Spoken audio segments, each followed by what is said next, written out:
students. He always teach me about everything.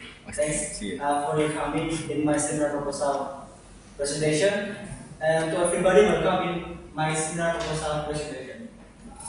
Ladies and gentlemen, we know that the development of technology in cellular or in telecommunication, we have witnessed the development until LTE advanced carrier aggregation.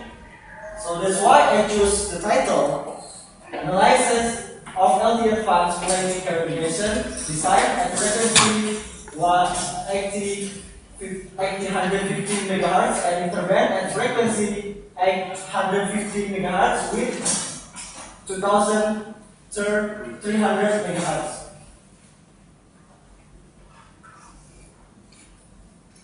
Okay. I said to you, the development of technology in telecommunication is very rapidly advanced. We can look at this picture from UMTS or VCDMA, ICPA until LTE advanced in release 10. We know that the differences between each technology, if in wide code mode division multiple access, or in VCDMA, if we call it 3G, we can get data, or we can give data until maybe just kbps, average kbps. But in LTE advanced, we can witness or we can use until 1 gigabit per second. It's deployed. It has deployed in many countries in Europe. Okay. And my background, but firstly, I'd like to tell you about the sum of problem in Indonesia, especially. The implementation of LTE has released in Indonesia use the frequency 900 MHz. So, what happened with 900 MHz? You know that LTE in Indonesia is deployed in 900 MHz. So, it couldn't give the best performance in LTE, despite in throughput or even in data rates. So in LTE advanced, the higher data rates or the higher throughput can increase, and in LTE advanced, even the efficiency bandwidth can happen in this technology in LTE advanced. Use the carrier aggregation technology.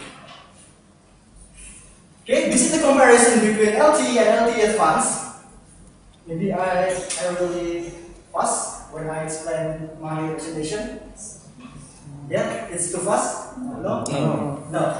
Okay. So, this is the comparison between LTE and LTE advanced. If we look at this comparison, in 3GPP, LTE release 8, the downlink throughput is until 300 Mbps, and LTE advanced release 10 until 1 gigabit per second. That's wow, that's really good stuff. And so that's why the differences between LTE and LTE advanced, one of the features in LTE advanced is carrier aggregation. So my final project is analyze the differences between carrier aggregation and without carrier aggregation in 3 scenarios: carrier aggregation deployment scenario 1, 2, and 3. Okay, I said to you, the deployment LTE in Indonesia use 900 MHz frequency, so there is no enhancement, effective enhancement in throughput or data rates, maybe just until 50 Mbps, but by day by day, everyone that want to get the higher throughput, higher data rate, okay, until maybe 1 gigabit per second, and it's answered by the 3GPP. They release LTE advanced, the optimization on using the spectrum allocation frequency. Second, higher throughput and data rates, larger capacity of user, for the increasing efficiency bandwidth.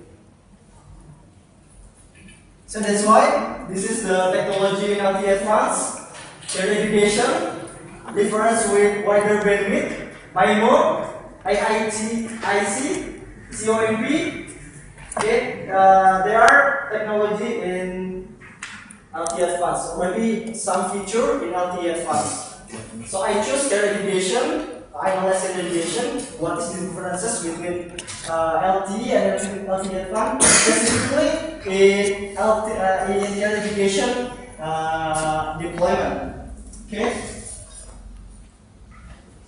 And then problem formulation. How to design LTE planning carrier aggregation capacity planning coverage based on link budget calculation. If we have calculated the link budget calculation, we calculate that calculation in budget. We can arrange of capacity of user calculation in coverage and etc.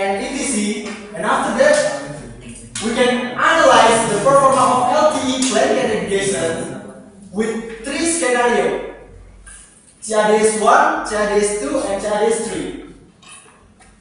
And third, how to calculate the link budget to get effective bandwidth and a high throughput. After we calculate link budget in calculation capacity and in calculation coverage, we can make the analysis, or we can make the comparison. What is the differences if we use carrier aggregation or without carrier aggregation? For specifically basic theory, I would like to explain to you in the next slide. But before it, I would like to explain to you about the purpose of the benefit my final project. The first, to know the performance LTE Advanced planning with carrier aggregation and without carrier aggregation. Second, to analyze the using of three scenarios: CADS1, CADS2, CADS3.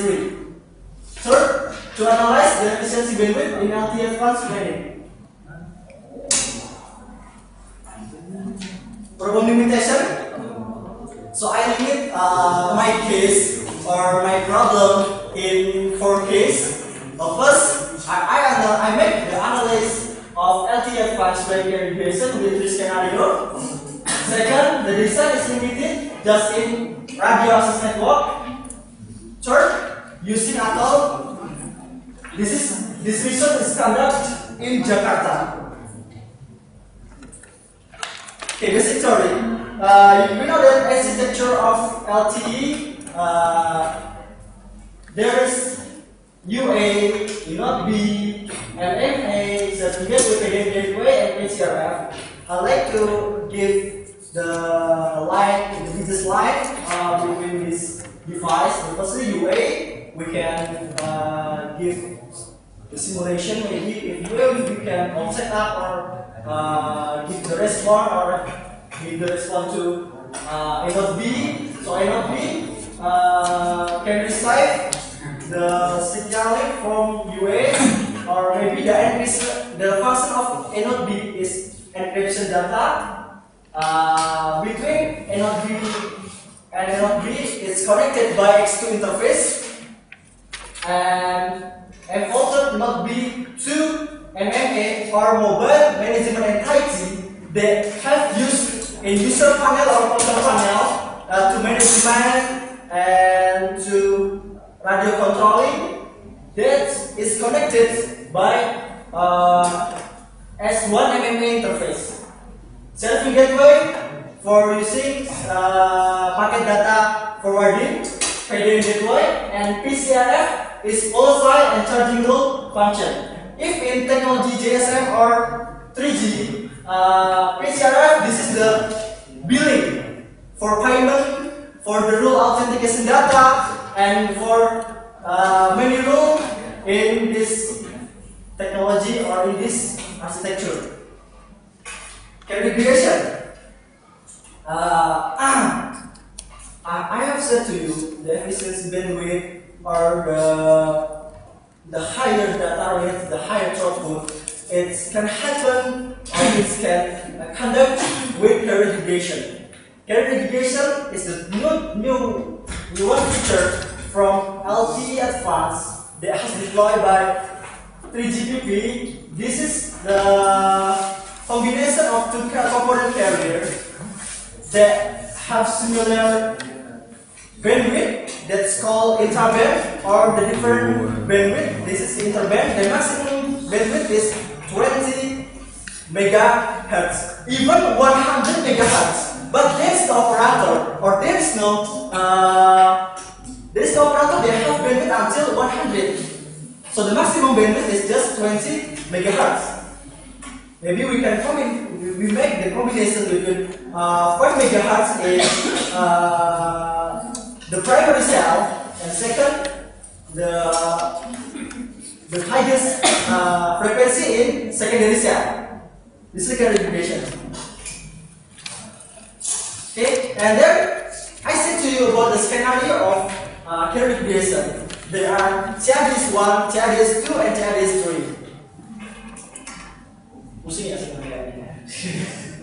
And then TRDS1, this is about co-located, okay, the same located component carrier. There is no difference, direction, broadcasting, or the co-located component carrier is overall the same. And then secondly, TRDS2 component carrier. Second component carrier has smaller coverage than first component carrier. And third, the differences between 1, 2, and 3 in third scenario or TRDS3. This is the combination between second frequency or interband frequency. That's called interband. Maybe if in my seminar, in my final project, this is the combination between 850 with 2300 megahertz. And fourth, this is the component carrier that's combined by RRR. And five, this is about same with the second scenario, but the new feature from LTE band that's called relay is used in this scenario. Relay, and but this is overall same with second scenario, and the fifth scenario is interband. Second scenario is intraband. Intraband is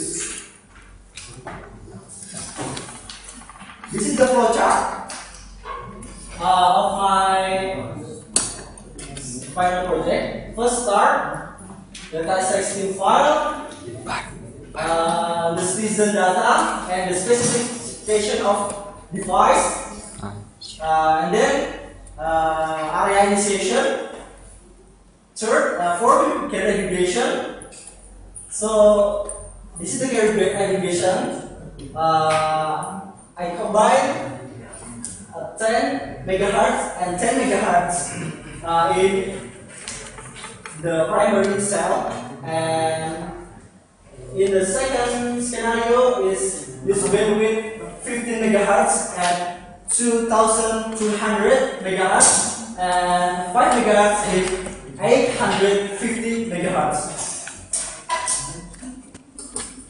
And then if we have made the combination between two component carriers or two frequency. So we conduct the planning by coverage. After the by coverage,